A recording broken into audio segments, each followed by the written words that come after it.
পূর্ণ হলো আপনার স্বপ্ন, আপনার জীবনের যে লক্ষ্য, যে স্বপ্ন, সেটা পাওয়ার জন্য পরিশ্রম করুন। Just get it. কারণ যদি এটা না করেন তাহলে বেঁচে থাকার মানে কি?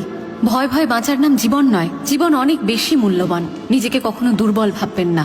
মনে রাখবেন, আপনি যদি নিজের লক্ষ্যে পৌঁছতে না পারেন তাহলে সমাজ আপনার যোগ্যতাকে মান্যতা দেবে না। জীবন আপনাকে সুযোগ দেবেই নিজের যোগ্যতা প্রমাণ করার। জাস্ট প্রুভ ইট।